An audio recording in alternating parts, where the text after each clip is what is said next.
Ora Mahama wa take off here. Amova mamenda was na memfa akonya we so enchia etiefo a enumre omutie oman FM 107.1 ene omo social live or Facebook and I say YouTube na my affiliate stations ewo across the country, they were outside Ghana, so me fa kunya so na macha obi a mo fa ne kwasem pa ne se nanka my madren said for the first 120 days Mahama kind ka msimen kan this asem my focus will be on my party say metan say ahwe me party wasem na normal wa sha se a wo yi no and then common cost no ebi wo ha mintimi ntwen ma 120 days ne so enso ansa ebi wo mecha ma dweno na nyame bo na 120 days ne so a fortunately enough me download this asem the promises no more kind in anthem because any incident no mo sa ko delete free Facebook ne social media so say no me phone so nyame bo na 120 days ne so a the new patriotic party no will hold a press conference. You better be bia or can 120 days. So no within 120 days. You know, you better you better in chantro. You why you never born a basso. The end you better can was and no messy singing. See, I feel say your man sir room no. Okay. Say 120 days in the vessel. Unless a bibu ha a CS can was a man.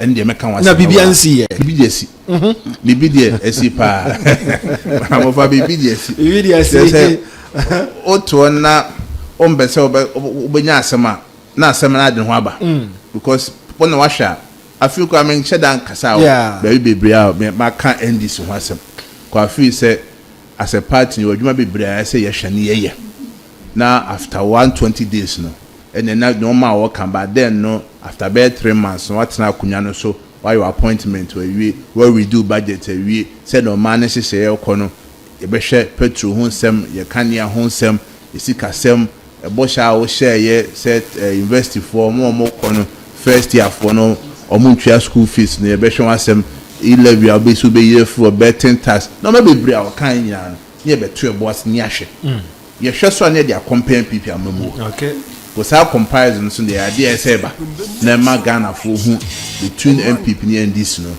obia first 120 days adwuma o ye ni agihwe ni ehu sampa ye ko yanim no kwampa so na enam so ana say kwabone so na enam so dem bedu e be kan wasempa na the election modi akokodro pa na ko ye ni akoko wie ye ni hon komo kakra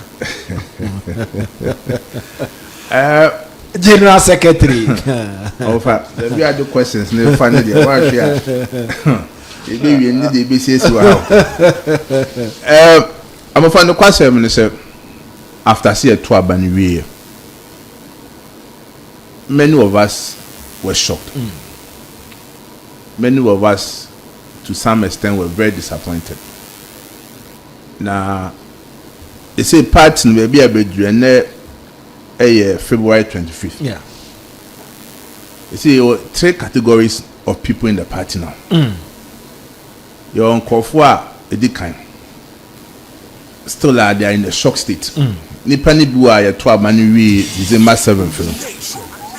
Still are more coming to the reality say ebi ekotwa bano anyi. Ebua o so ya they say one tear say NPP lose. People are struggling to come to terms with it. And Nipano.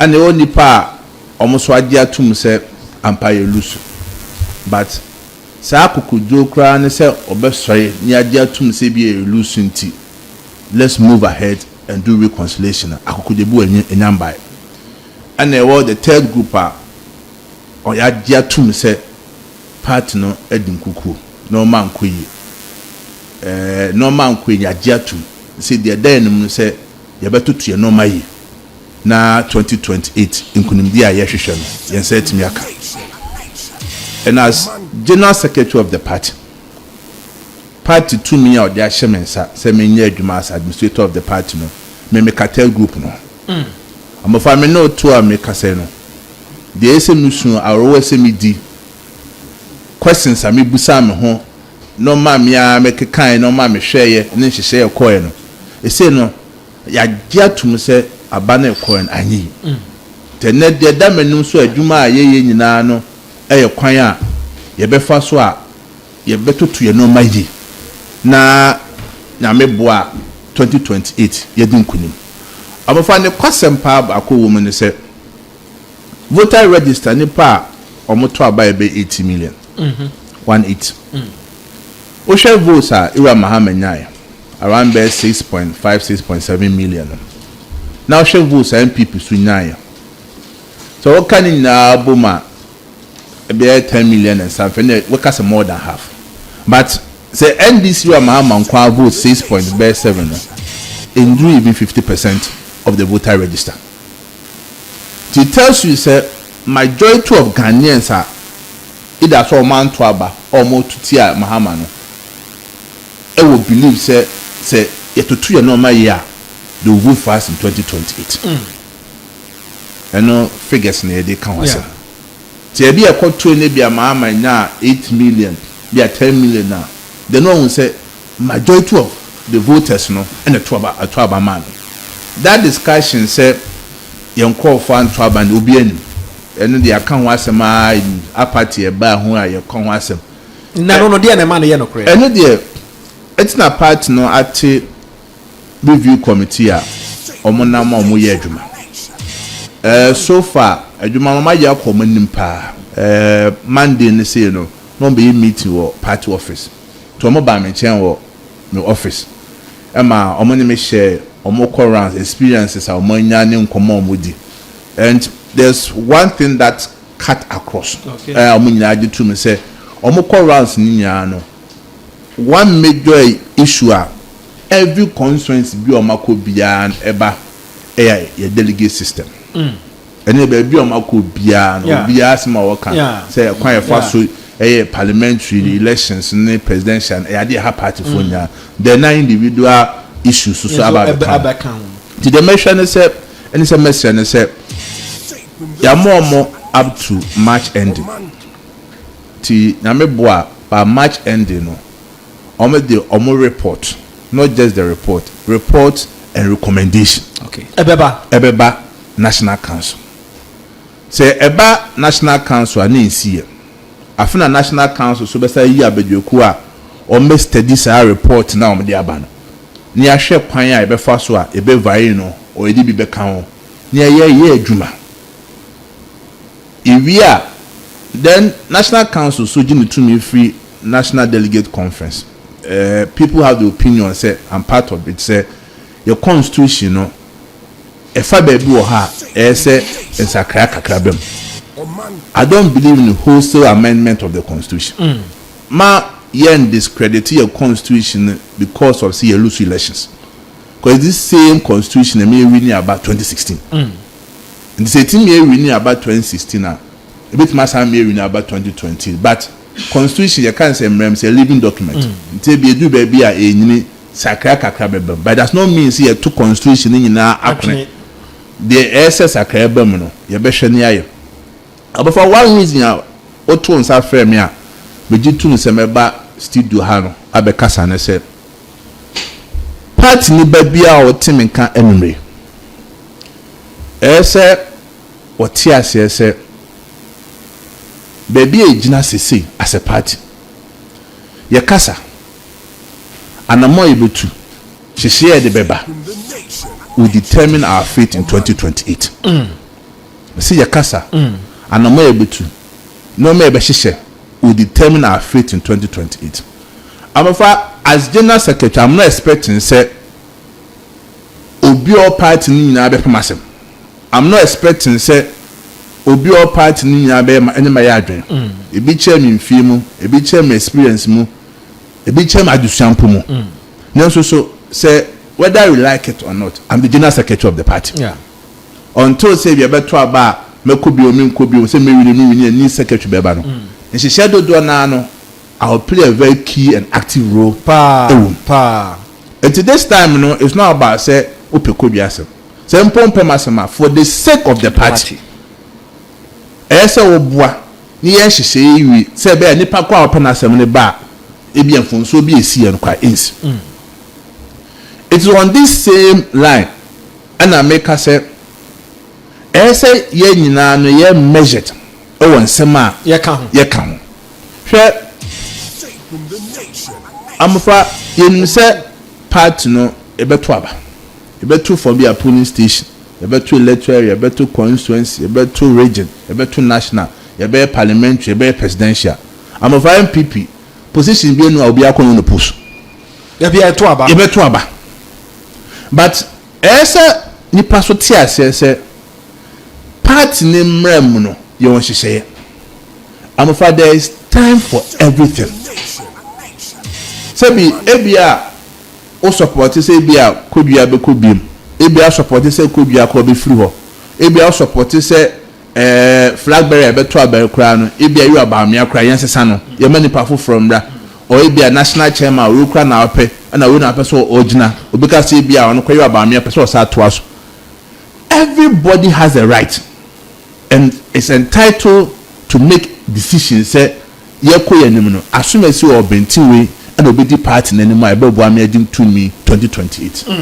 amfa there is nothing wrong with it but ni bia nim na mmom ɛkwan yɛ ɛbɛfa so yɛbɛ conduct yɛ ho ɛkwan yɛ ɛbɛfa so yɛbɛtɔn yɛ candidate ɛkwan yɛ ɛfa so yɛ nipa bɛkasa no we will come up as a united party or as a divided party amfa o share platform bebree a ɛwɔ so sisi social media platform WhatsApp platforms sometimes we share comments a ɛkɔ so a then you ask yourself say and nipa na comment na wo make no say empo kra nipa na support ni wini a the belus no office obetima akɔ ne nkyɛn akɔtwena aba amfa is too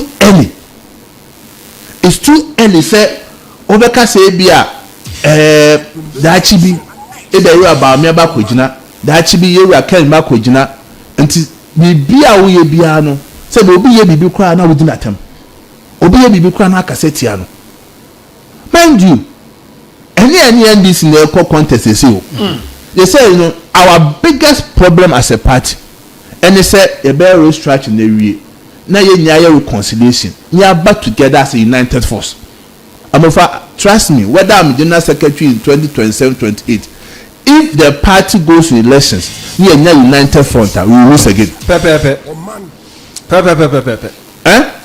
say ye nyina yan tiase anka say whoever irrespective of the party me support no for that chi say be cop bia no ti yantwe kasa yi ye be kasa etia ye ho na betwentwen nipa 90 a amofa one share 2028 indro no na Ghana for twɛn ba ne yem wa ye ho election in 2028 is not against NDC ya internal normal e be hyehyɛ mema nkofo mu bufu o man to aba no e ba beto aba e na be boa ye typical example na me say men kan but I feel say me kan wase koso there last week what the name US when you about me Harvard for invite you know program so me must speak as former vice president nam koja ewie no me ne ye ne America branch ni meet asib anu to make kasa na me say and a meeting kwa ye hia ye tia we can't say ye tia nyina be support you about me make an be bom triku na so so wan hwe ya ye be free ha kono e be ka say general secretary you about me be campaign amofa de anche enu me platform bi amwo na organizer ba ko okro mi money e da beto so say na general secretary obi a o be conduct elections o be restructuring na we di aspirant ba ko echi na we yes what about the other aspirants and to honor not normally me buntem but that them me go for power but she must do am so no asem met me yimene na so for the sake of and conform more platform any baby asem Kodua ntimi nchechim no let me respond to asem o kan come catch and say one edi kan no I accompanied Dr. Baumia as former vice president of the country and as also immediate past flag bearer of our party. Our coach party name Munyam, what Ghana and Munyam. and I don't see anything wrong with it. 2, as general secretary of the party, me be a nomination biao. Yeah. You be a nomination bian can say I'm a fabejina until you ban a candidate. I don't have any candidate. Candidate be anywhere. Say NPP ni a program, not turn and self framing. Now me who says our program, the best boy party, the best boy me. Whether I can know you are Bamion, you are Chemation, we are high, I'll go. Because I'm NPP before. Some NPP before. A NPP assembly. And it is too early. Say be sure be a catcher and say, oh, and now you'll be near a candidate nama, it was supporting a candidate. When be near a Bamia nama, it was supporting a Bamia. Just say, you had pray a hodo. I better now say, party ya 12 by 92 ever. Here I do buy or elections. 26 or God party for I said that my own could be me what. You are for by on your coin, you are another so by and you are by me swabber. A bedroom as a party will take a decision now. The party will take a decision, and I can assure you, as general secretary of the party, we will run the election free, fair, and transparent. Mammy, I say, you're about Miana Harvard for inviting you. On also the tone and sa a day frame of someone could jam, and now say Harvard for non the frame. Any about men are quite Harvard. Harvard is some more in here. Okay. On the main inviting and say, as vice president of Boko. Okay. Ah, you could jam. Okay. Baby, of course. Sure. It's better be a chance. Now, Saka, Osha, a year radiatements and a couple of other currency. So now, contact Iraq for Mebwa. Nanka, contact our content in the coalition book. Massa drew on or Shaka said there be Smaku Jinebi. And to Miss Party for. Yeah. More Munina, Yakasa Central Force, no station, no piano. Party no account of party Dutch no Ejayanoso.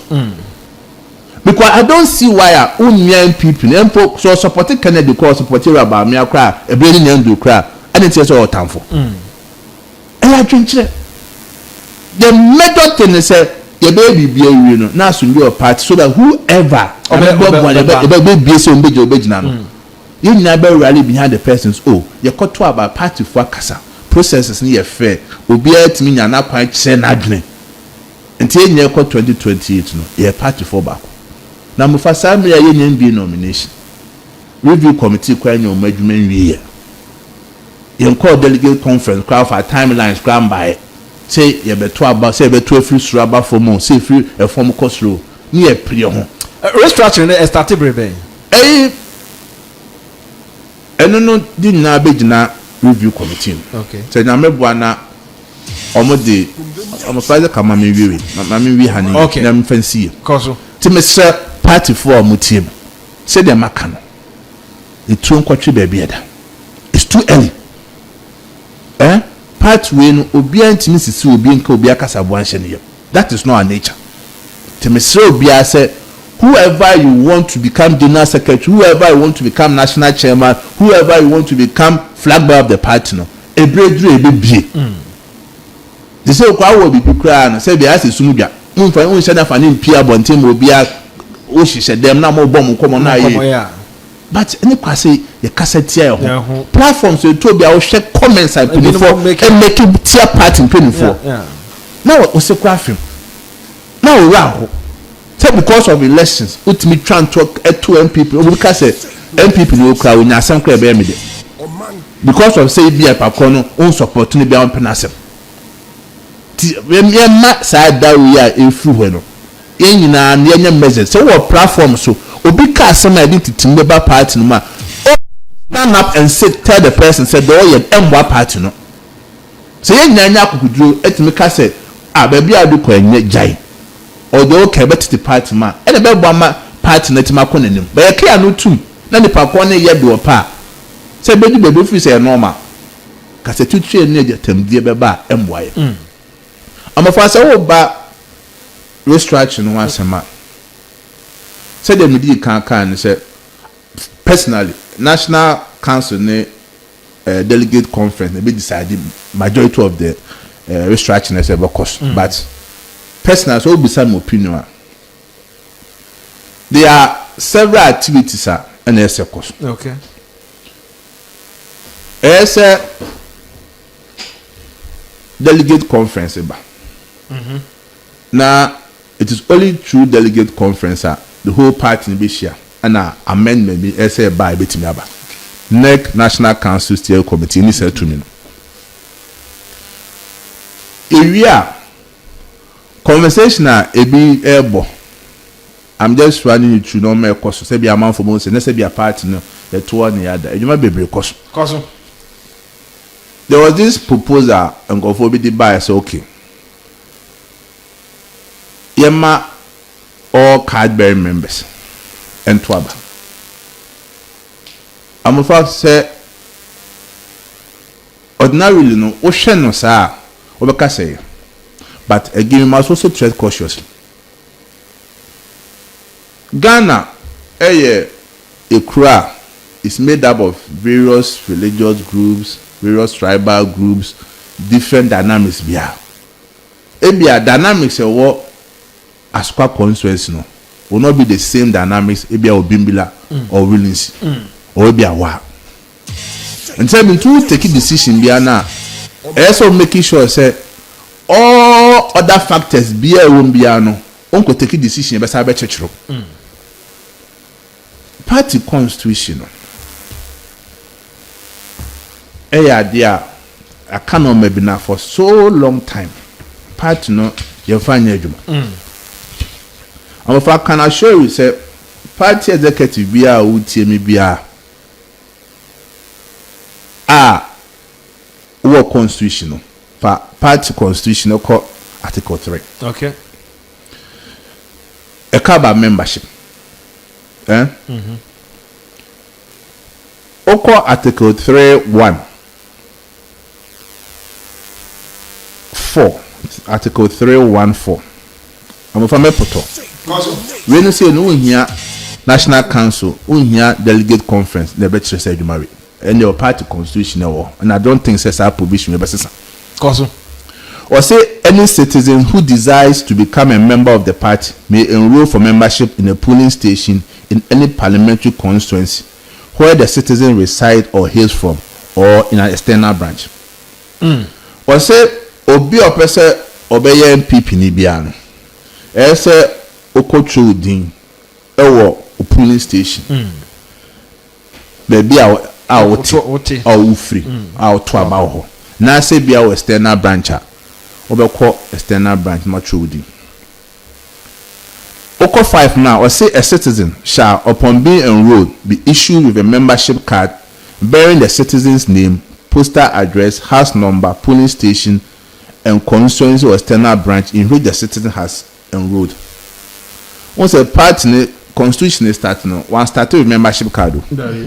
Or started with say, "Eso uchu din oh baby ah, otuaba now to polling station one netro." Now, Okocho di area and Sapa na membership card ediaba. But in Fonso, I did 2 minutes. Most of the time, membership card na be to be quite to me a membership card. And then I'll be no. And this new to me membership card. NPP membership card can move. And to me, I'm against that blanket statement. Say. Membership card obi okra membership card bia meto aba na obi okra membership card bia NPP ni eti in the past no betia problems a free polling station urban and they say you bet yes you ba be polling station elections echna NPP for amowo oman FM nyina amumbra you ba beto aba e polling station executives. At that point, no. What about my friend called for the drama? A toss will be boo bedu also so. About the same between 6. Ubedu as a trouble. You see, some normal rain no and a day apart in starting. A day before no, a start here a deba. And I can assure you, say, party for muti, officers are muti. This provision in the constitution. In this year's election, or whatever time a be elections, no, we are going to apply it to the fullest. Oh yeah, no floor. My area no answer. No for NTS. My men fight. No, essentially, my men fight back to Bimbra. Okwa Article 3. Answer Wabawachi. Okay. A flow from Article 3:10. Or say register of members. Or say there shall be kept at every polling station in the constituency office of the party in each constituency an up-to-date register of members of the party in the constituency, which shall be updated every 6 months and forwarded to the National Secretariat through the respective regional secretary within 3 months of the update. I'm a attending teacher and say, as a party, your register of members or polling station. Every 6 months, biano, as a update. Okay. Now, constituency party no work copy, regional party no work copy. Now, I'm from brand national. I'm a say, sir, I do provision, we any secret. Party constitution will be answered to me. The American or any idea is secret. Sir, what it means, sir, Sami Nyantuaba, from March, based on this provision, we are going to insist that every polling station biano, let's say register and call for.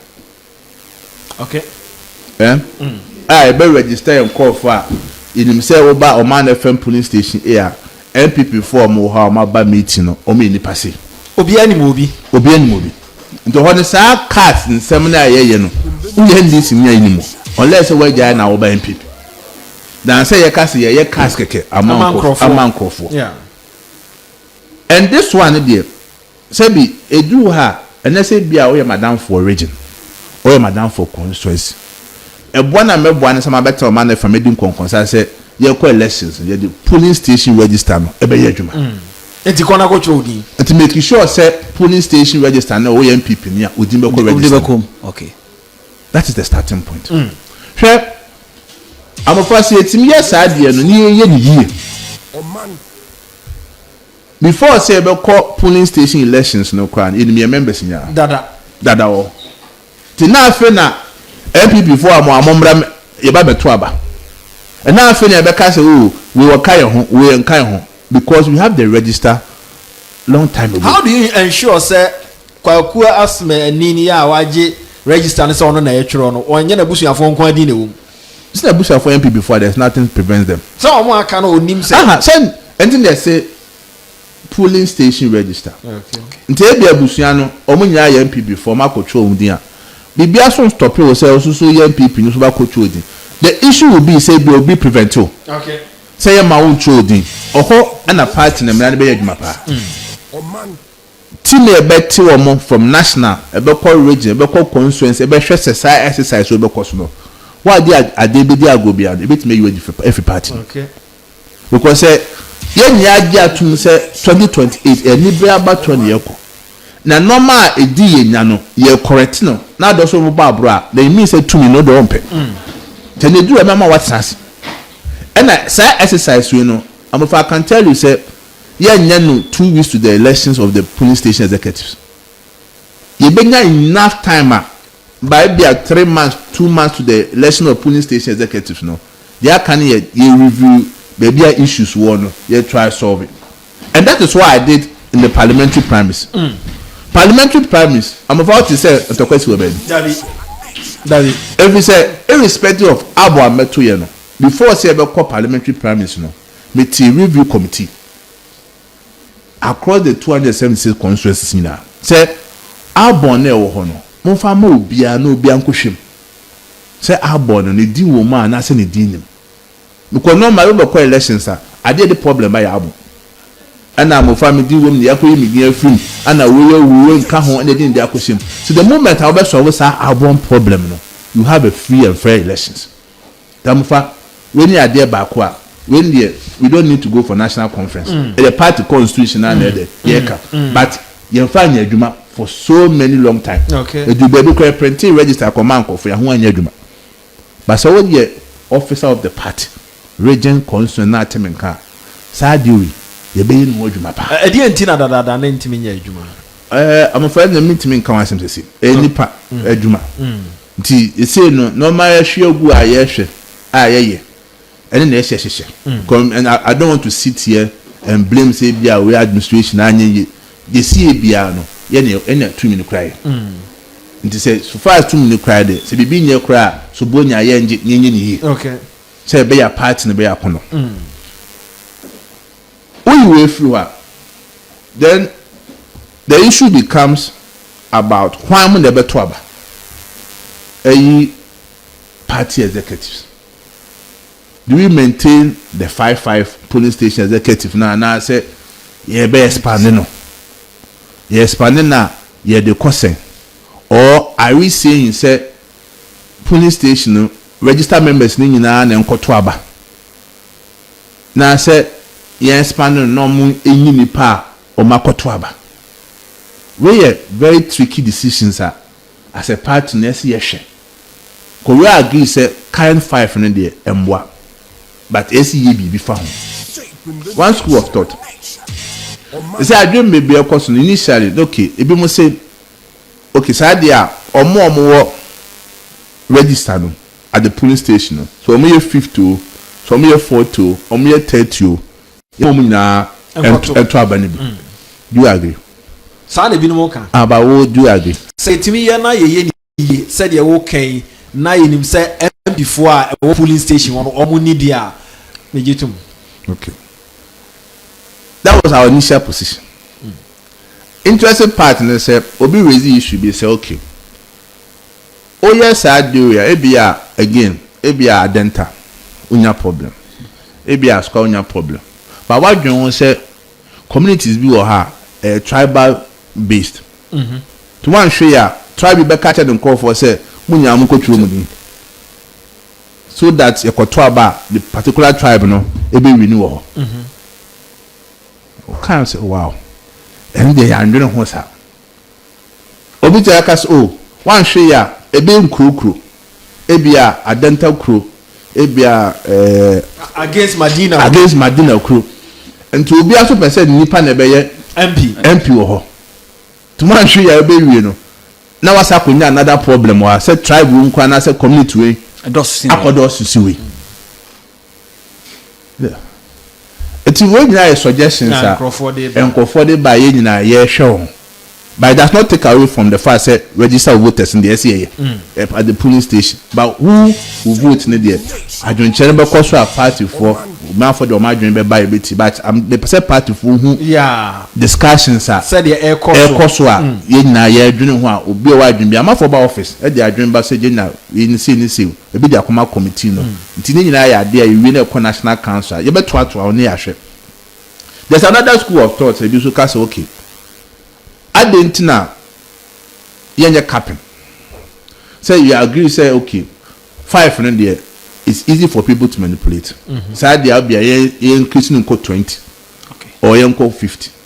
Then a cost idea and the side tribe by any religious does not come because Ubia there to me now another discussion sir. Party for their bar. Yin na ye bobo ho a ye dwene ho. O ye no free ho.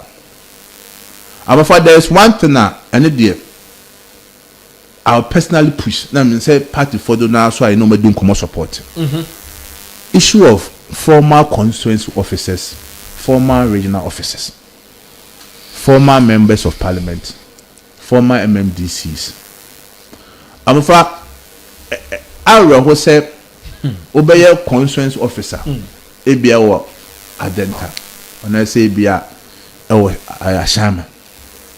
Na ofiri suya party ni be wie no e bi bia won ka ho bi they say obe former executive only voting right party ni bo and there I strongly believe say obi a why former constituency officer that person should have a voting right in the parliamentary and presidential primaries so that we won't say party and be there anymore as constituency chairman, be there anymore as secretary, be there anymore as be a research officer or party is just a word.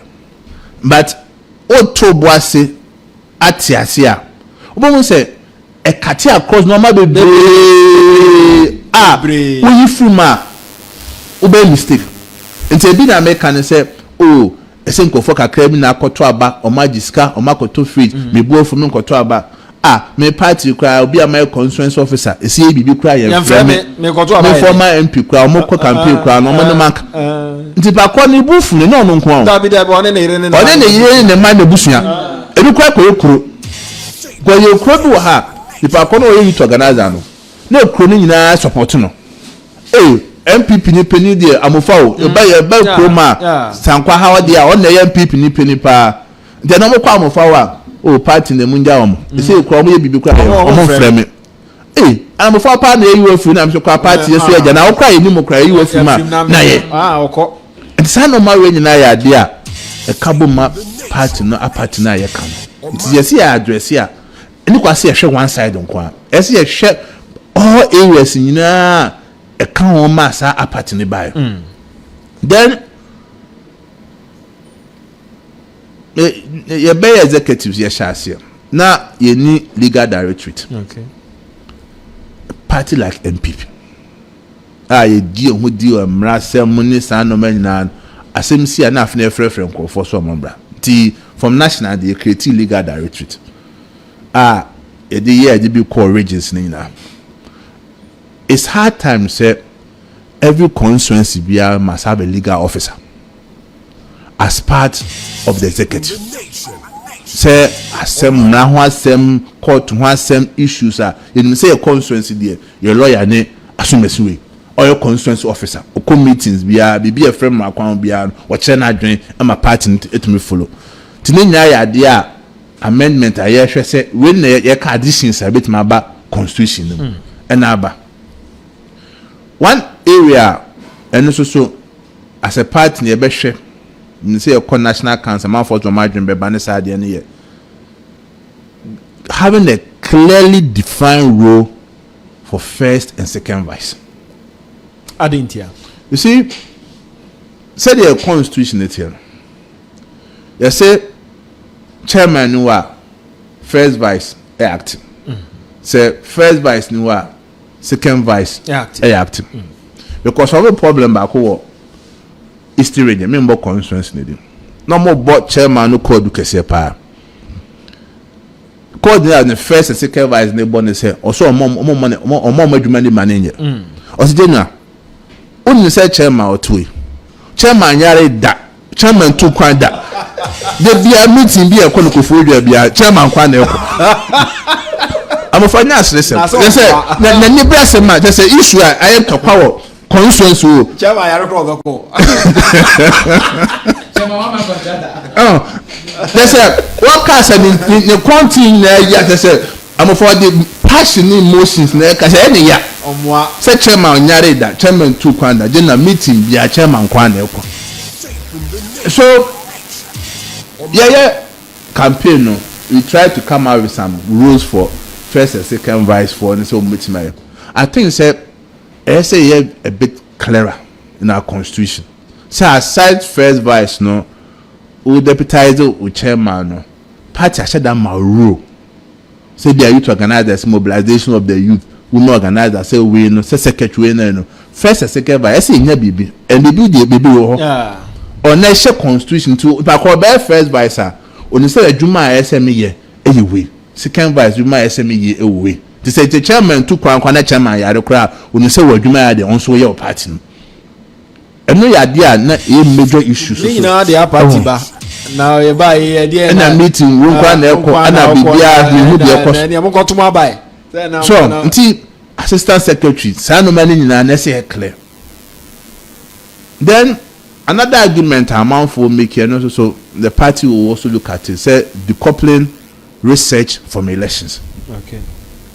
So say na a research officer. Yes. And Sanya Babenya elections officer. Those are discussions. Then appointment of communication officers. Acquire first to appoint to acquire first to appoint research officers and election officers. No.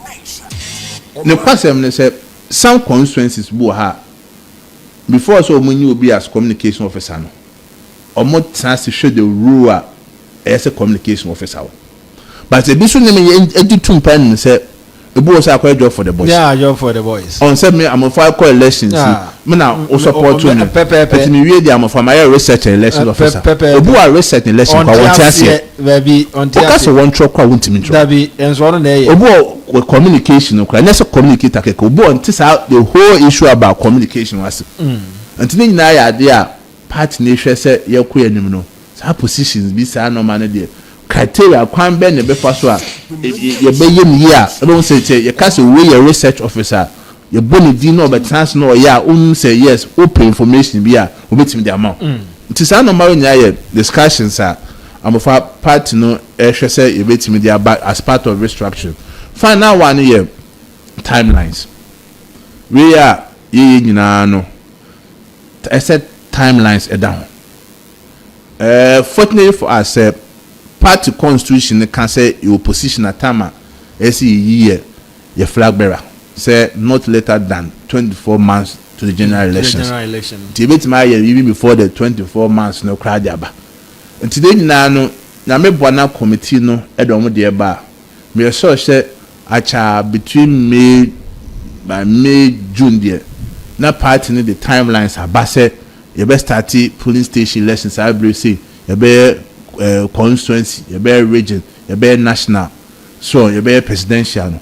In all this, no, I'm for one thing I'll also advocate say, party enough time. Say you better to your national elections in term. National officers, first quarter 2020, year through presidential prime minister will be acquired by July 2027 no 2026 no you say then we have about more than 2 years to really sit down, organize ourselves, set up our communication a year better say be ho adwuma nyina no to prepare for 2028 because I nipa ho adwuma no mofa anya hwe kura no obeti obi na so obi be kasa tia obi say nya time. Are you saying this from experience? Oh yes. I'm first adwuma no what you say mo metie nkomo na wo born anwumre pa da adwuma no what you say so ebia wo meni ana bi so mosua what adwuma no ta dem there yeah ntu SSS say bi yeso kwoto so obi su mi abiu ma nsu bo am because won sua bibia afim ma nti we ase a young guy samo modon be adwuma research as say o bi a onim de wo ho ebia I mean young guy we invest you near adwuma but what ade na se pa party na engage in as say na man to aso ye pro bono ya on be ni free a mundu omoka you see amofa the difficult or the major challenge I was a party is who position a hochro so and the NPP and this will be and elections there is season your nkofo a Samuel kwaka say ebia o me support NPP o mwa we catch yourself abeme bad na minya yeah obi okwunfi obi kwa catch us say 4 years ni enyanso ye timu ye ntwen kakra o sha elections bia na be ka be 1 year to the elections that an activity no be bre pick up and see people should also understand say baby e won ne yempe batie wo ha the expectation say bia no mebu wo ha bia o abema obi betima afro adwuma mo ye mefe to aso bia CEO beka so bia ju kakra to ho o bia contractor bi ko betima afro so me part me ye we should manage our expectation ye ti ase see ye yiri ho ye back to abemo a no maybe a see in the pastor enkofo ni anje ho ye nye kan wasem no ye betutu no me ya sa no mane e bi the incense bi and say enkofo me ba nyina certainly part ni behwe ko utimi ka se wo so betena ose kwa omo nya hwe ye the infrim dini nyina ya de behwe final one on the party matter enkofo be raise issue about your abema relationship between the party and the government. Now the biase aban was so a party no aban bully party no normal bebre wa ekoso in amendment e be proposed as a national delegate conference due to me be and say I'm of I think say it should be very clear say at all times whether we are in government, whether we have a president, whether we have a flag bearer, the leader of the party should be national chairman. Adintia. Oh, and they said no matter how but I feel said Sunday should do go share party be to say ANC. As I am my leader of the party, ban say I know why. Oh, sir, Nina account the version was a matter. Okay. Osha party be to say ANC or South Africa. ANC is very strong, stronger than even the government, because how much share party in such a way say always be the government looks up to the party. Okay. So, and then individual before a structure never one and and today say but yes sana as a shock party now who are then be strong.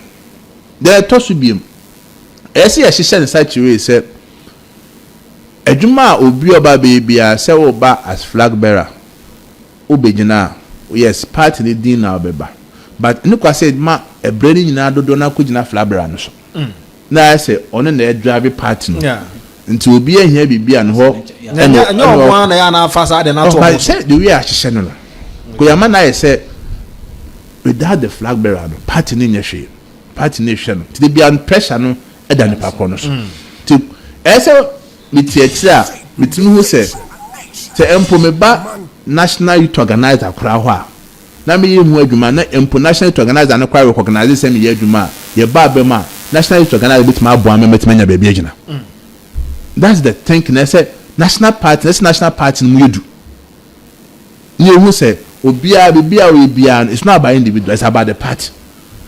And then we know can say by end of this week APR parliament almost the list of various committees in the Bebre party no official party constitution and the parliamentary groups na can say your opposition ranking members now say chairperson of various setup committees in parliament no they the spokesperson for the party until we kaya 96 no be on constitutional legal affairs ni na Danko Akufo-Addo enne kasa on economy won say GH Mensa enne kasa on rules won say we no sad system na yes ahihye bi okay ti amebo na neck agituma be a very record to no we announced to the general public say for NPP no when it comes to economy when a spokesperson okay. When it comes to energy when a spokesperson they will build a team around them until by the time you call 2020 even before flag bearer member now committees near your manifesto at all that okay the flag bearer member be a dream be and also be a person they count no they become the party's manifesto to when you are there party you say you meet me you remember other issues so and sana was so power will be a general me will be Tescon question am pese me bisa kakra yewra Canada compare ko Japan di na not to say betimi a party ni increase Tescon omo number no ba say party ni kokoto internal elections so be akokoto bi obi send message wo akwekwa na menka na memfam back sir me question say one of the key machinery of the party which was neglected was Tescon. This caused the party to lose almost all the tertiary campuses in the country. Tescon activities should go beyond orientation of freshers, handing over and swearing in of executives. I also suggest that Tescon executives should have a voting right during internal elections. Me de kan yewura compare kon asema wakan ho anu ye be na odbema. I think it's a good call. As it stands now, Tescon presidents Enkwane Twaba our regional and national level. And almost at two presidential. I think you say yeah expanding no na yeah kase yeah but say yeah money difficult for people to use money to influence delegates. Yeah, it's a good call. I think you say and I'm putting back on our Tescon executive no Twaba ni bia a man who say party no or can be. And I think it's a good call. I welcome it. I mean, you say the call National Council Delegate Conference party never jatum because even Tescon coordinators crap or more regional Tescon coordinators that's almost to because these are young people are on my party in the Dutch. There's some more part and parcel of activities are part in the being no more say almost come. So it's a quiet. I agree with on your booking. Okay. Meaning when they buy to see our share party the only branch united, fully united, the 88 members of parliament because my national executives will be one sem or call regional constituency and you know what I mean by ya say party need to and more be protected the 88 members of parliament. See I'm not say the bayana ko number no sha obi o parliament or ye adwuma na obi akwa constituency or constituency na or ye adwuma di tia na e be ha adwen. That question the me need to me say meet me aka yes or no.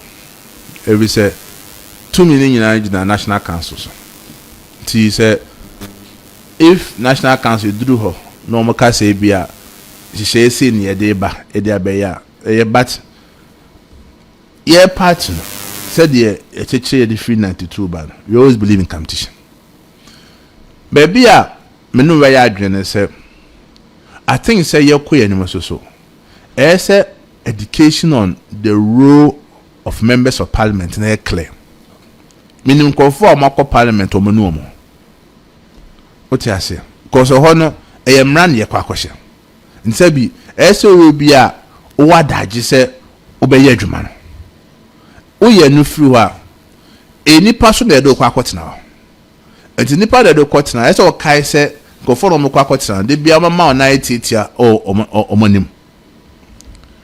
There's one concept what United Kingdom a Conservative Party for no use which it's a party need to ma ibetimashe ohono they believe in selection. Okay, hardly so mayor contest but omo processor omo the parliamentary candidates no started sometime about 4 years even before the elections. Okay, for instance ABR obi person obi na MP wo adenta and that year na ye kasi be nomination na nkofo ba ebi nkofobia a start process no be 4 years ago ebi nipa be 6 omunyina so person be na as MP wo adenta then it gives the party the room to weigh omo be nyina enough time.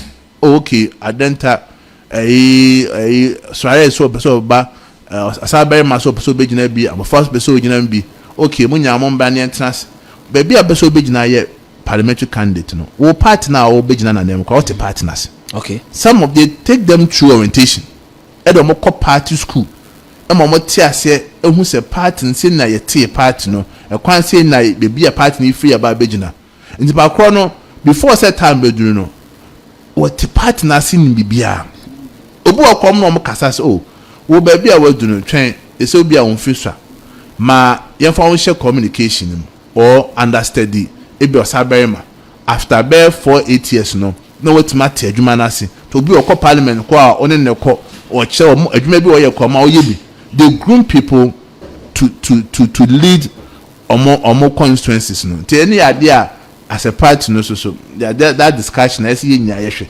say enkoye say oh obi fi baby ba ya beba oh efem Kodua bi am ye say mo scapt sem ko gina bi na so obi ba ya so there bi me party no me na papa bi na ba mu ese party menton kofo e training kofo na kofo sua fi kofo bi na so a say be almost about ma kwa gina ebre ese no. Okay, general we the enche over sorry na ya nka revocation of appointment here amount for be can say general akra by wan kan bi amaye wonu ma e bi aba wo na ase amofa minia you see and number one say trade union congress issue release via omo kan ho asem na release omo ye no it's like I say asem no I say nipa menu enya asem de aba ohenenim na ohene hwe asem na oka we enye we de oka enye we de ne asem na pai and the release I'm who from trade union sanity omo secretary general Joshua Ansa assign. You see, me summarizing release or the buy now or refer to Julius Debra the release over here on the 10th of February worker say appointment NPP about a year after December 7th, revoking no. Almost a year.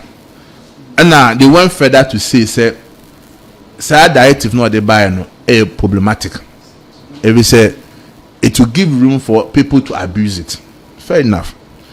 Then they go back to say issue of revocation of appointment ne sa no man e course no NPP time sa no man be call so amariwa Mahama cassette ye ana ye sa no man no ana NDC aba yes so ye complain na sa two parties no it shows insincerity on our part say na twuma e wo yemi no FM there was a call was say o paragraph 10 was say they are calling on President Mahama to stop the ongoing termination of appointment in the public service as we undermine the country's democracy. And there was no any further activity be as when Jaya senior bear or when Jaya senior beka with Jano Sao. It is true, sir, in 2017. It was a mouthful and make such statement. Say appointment be this for a young for come be revoking. I throw challenge to any person be or have be as some mommy instances are institutions your pamon crofo. BNC. Institutions your pamon crofo and crofo or my appointment terminate here. You revoke my appointment my mind. Me throw challenge. Sad then I see your party in team can once. Yes, you are for a kind. But party namfanya juma. Abana mfanya juma. Chief of staff or and letter or kase institutions nyano mun terminate go for appointment. Ebiansi. The minimum is see no air transfers. Okay. I will see you. Let me see you youth employment agency. Yeah. Transfers and a transfer so there by public sector directive no manual there. Nothing stops institution from doing transfer. And then I did the bar say you see a transfer will be and now if I cry corner off or so on any issues. But there was nothing like said you're terminating call for appointment. Sure, I'm of it's hard time say or mine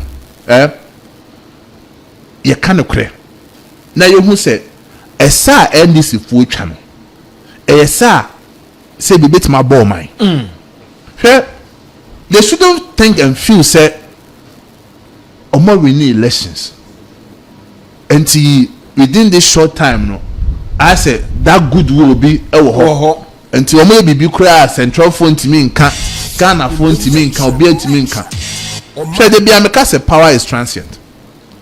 I'm of no matter what so obedi 4 years so obedi 8 years so never so but the bear me yeah be who say sa president or more settle to the extent said amofa obi ya fano on contract as public servant as far back as in 2023 NPR ya fan confirm as far back as 2023 ama 2024 omako public service interview public service na interview na wi omo interview no Omako probation and ya confirm. Then there's a change of government. Then you suspect or you think say about the NPP ninti what terminating our appointment. Hey, now TUC. Oh, Paria Mahama Cho say Winjai. I'm afraid. Do you know the dangerous precedent? Yes, I to a member. It means that while you have more public sector, you are not safe. I'm afraid that's the meaning. Say, wow, yeah, more public sector. Yes, I be back near for 2 years, 3 years, you bet my pamo. And is that how I say, you are Mahama, Ghana for your Waduma, or bear president. Bosha catch Ghana for us, oh, maybe young Pamu Bia, or be a better answer in the Is that what you meant? Sa on Pamun Kofono. Sana now patch said, on Pamu, it was the opposite in your now catcher, but I Casa Ghana for Yantiasi. I'm a pastor here no free share before say I might be ano obe fan call for no or call public financial management at now so woyɛ CEO na one budget sɛ ebi afi na sɛ woyɛ government institution ministry na one budget sɛ afi yɛbɛfa nkurɔfoɔ na nkɔ parliament ma parliament approve na waa de opɛ kɔfa a ebetuma sɛ charge o because wo bumra no so because wo need to me say so fa obi amra kɔfa so the first question I mebusa mo say say institutions bebree a NDC for pamon nkɔfo ho no one was there financial clearance were their budget approved by parliament. If their budget was approved by parliament, budget for 1 year, yes. And until say the next budget, the PACON has every right to even make appointment on 6th of January or even 7th of January or even today. I ain't ready budget. No. Everyone said Tuesday for civil society media no and can once. A clearance the amount the PACON said. Afi you know ya fa wadwuma for kwan say fa nipa adwuma yeah as to so be fa in January or be fa in March or be fa in April be fa in December no ni bien we si wo kwan enti e na wodi aska say yakoto about December 7th enti appointment ya in December 7th no what is December 7th in the calendar of public service does it mean say after December 7th public service you go ni nyina ya sha sha for fana me trust na me drum one it does not make sense to me. If you say change of government there change of government abaduma no engu I'm for you no through a hwe offer institutions a omo dey send their bremia omo dey they say omo ye adwuma no pa sa eyi na ewura Julius de brade buy no omo dey award no me sure so omo person omo di first offer baby say great cool GRA Exim Bank the September 2024 and then call for no omo fa omo yi omo nyina offer baby say GES baba be cheche GES Ghana Water Company NPR NLA Ghana Health Service National Health Insurance Authority omo fa say before say abaduma ebe for obi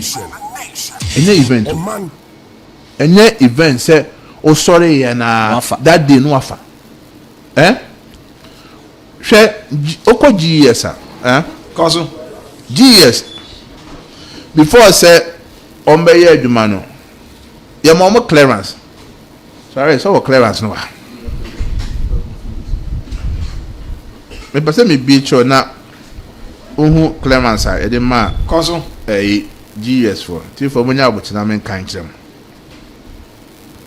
shaping the nation clearance finance ministry e de ma GES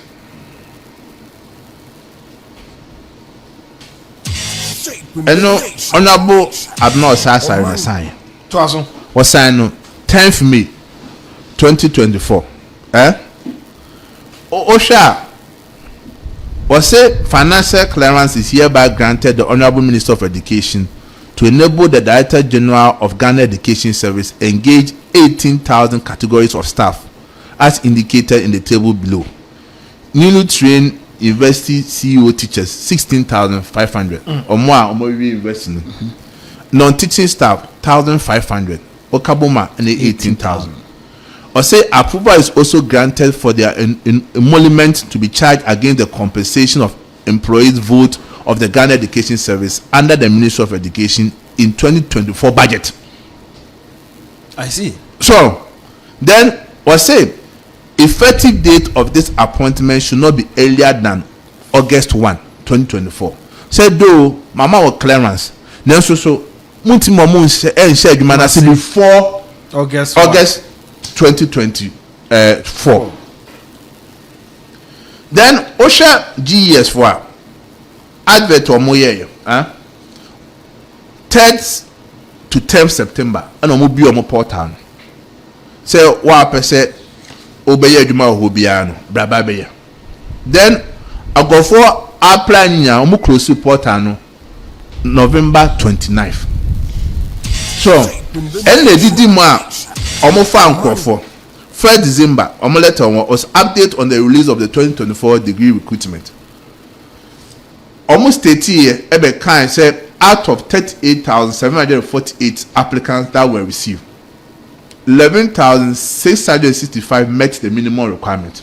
Letter away 1st December. Omunya clearance no from say almost starting from August. Yeah. And omo advert no September. And omo close in November. And a 1st December no omo try omo a omo qualify ewo. Amo for obi anu say abanduma. Enka kan GES. Ye fa wa na so fit here do akoto omo payroll no controller so. Everything ye adwuma 6 months. 6 months. Ebi kwa 8 months. Asa kwa na ebia omo edi akọ controller account general salary so. Then this are for you now. Oma adwuma na to agu. They say then you win elections. Then Sebi, what the treaty issue be a case by case. Or no say be a teacher for any day or more assembly here and say be a process or more go through no a there a year friendly Yama committee a review. There be a farm na council there. They can say real crown more financial clearance. Real crown say the board crown ma approval. Real crown kwamo fast one year no man advert man you see there are so many ways emremu ubet mafa a terminating will be appointment. You discarded all these things. Share over a Ghana Health Service. Council. Ghana Health Service recruitment no started Monday 5th August 2024 at 12 noon. And I'm be portal. And I'm on deadline for submission 23rd August 2024. Monday 18th November 2024 to Tuesday 19th November 2024 enrolled nurses. There's one where we are 6,015 nurses there. Enrolled so start here. Then my date community health nurses for 20th Thursday registered general nurses and midwives and Friday 22nd November nurse and midwifery officers. Then almost start you have a director more Ghana Health Service director at the community but say based on asema Debra kind more revoke or more appointment. Na sebi sir amofa bone ben pa na se me mrante ne mabawe 18,000 6,000 na mo National Health Insurance almost started process no somewhere last year be July ho baby almost started year juma go through process amofa hwe obi a why more public sector be anu say before say be funny panel advert be koso advert cost we are nkofo ba apply nkofo apply we are ebi wo kwam kotra aptitude test omo try aptitude test ni we are ebi wo mo ba interview ko etimi first one we are sakoy another interview no ni pa ba omo we are makoy medicals omo ye medicals we ansa na mako training asa ma contract amo fa say aduma obetimi one day aye dabi enti esi den ko ba say o chance ka say bia because of say abanya sesa December 7th ya fa nkrofo nti sa nkrofo ya fo mu nyina omo kwotena fi amo fa de me ya esa ma reho ne say hwe emema nipa bi enya adwen bi afa politicians ho ekọ ba wi a obeka say NPP time say mu an ntesa and this time akwakosi amofa ira Mahama and NDC for you see your Ghana for bi wo ha e bi to aba ma NDC they believe say o the NPP no ma be ye no kwa na enye decide ya yes sama ira Mahama ba even assuming that admitting say NPP kwa yen fon so o the person wo bana obey your money yemaye. Then Ghanaians vote for you. You had about 56%. You have overwhelming majority in parliament. And this is how you want to show appreciation to Ghana for genuine Ghanaians. I said, NPP and this among family, they believe say you are Mahama about it might be ye. then you come and do this to them. 107.1 Sunia Oman FM boiling point. Asamna Reho. Please tell General Secretary that no presidential or parliamentary candidate or a president be allowed to control the party as did by Across Epoku says YAB, we should make sure the NPP has money to its activities. The NPP should establish companies to give employment to the youths. Sabum Accra. And Anakwa Mwabwatin says JFK asking if they've reached out to Seidu and then Sprito in Kumasi. Who are they? Okay, and then Nana Kwame wants some. He says, "Good morning, Mr. Mufa." In fact, lawyer Justin Kodua Frimpong consistently demonstrated exceptional leadership, strategic vision, and unwavering dedication to the party mission. Let's support stability and progress by affirming his position as General Secretary. Hashtag NPP is the best option for Ghanaians. You added. Yeah, Breno, a copa general. I'm saying some power or assemble community on also person bisa na. General, my final question I'm going to recently NIB has started to invite prominent party members, former government officials, appointees. Take on that. It seems like we are going back to culture of silence. Some part the question is nothing stops investigative institutions. Okay. Say bia ometon safro say ebia bobeboy ye hwehwemu o ade bi ba na beboy. NPP as a party ye gi rule of law edi na ye gi tenets of democracy di will be the last party ebeka say bi o my institutions are constitutionality emrati no yebeka say bia ye fa ne die ne buoman. But baby part no issues and they say obi be da fa aban institutions na one be setting scores na so obi say the brony kind of rich hunting say sa me dey ne dey me dey bedi bone say me opponent for you know me dey suppress ye mo nkasa o me ye bibia be from na to trust me cause and na their party me so. Okay. Me say me regional chairman ewa Bruno regional chairman abronye etina almost womra. Okay. Bakuja no. Okay. En sema ombe kan bakuti. Party bakuja no. Oh, of course. Okay. The bakuja no. En sema ba kan mo kai beti. The say you ma ho anu ye, so me ma ho anu ye. The say kan be kan do intimi asaso. Na no bibia nchekere say ye fra chincha wakasa. Now issue of say bia allegation of corruption ne sanomane there. NPP you've been there before. 2008 you lose about the same thing and the course. Ti bibi wona ban person hwehwem na o mo fi say bibi boni akoso a omombra. Say bi we di ka court na on the be. That then the mo ke bia no ye nkofo beko obufuro bia obi abeko. To koso a ipakọ no ona ho ne di asem. Ene NIB ne be di asem. Na yoku ne be di asem. Ye wi a se ipakọ fi so ye boni bia court ba ko gina. And our court say until proving guilty no we are innocent. To court ni we are and I bibi obi a yeso be kan wasem. Eti wo be share party man den say obi ahu de enkoso abamonya kukuduro na wonka no kuremu na party no e be ta na chi. Then they say asem say bi obi antimi ni hu for mema. Say bi NDC aban no say bi nyanyame. Homo ye ni party say ya. Oya de na ya aban ye be bo mabaso. Oya de na nya so e be kan wasem. Nanso so my only advice to party for and say we should know the borderline. Say be me as general secretary me mpre ama obi endi de man peniatem. Okay. So when me party mun chair say me fan need man whether we like it or not he's the president of Ghana. Or then as for me we can criticize him but say be personalizing na the personality oba be di na term there say be no konya san mania party no so sense from so. Okay. But at least you have every right to criticize his government, any decision about take, any party be do a cheaper. Jenna, you better say you may say when you're that Jenna, one Oman 107 point 1 near tifo nyina edi enkomo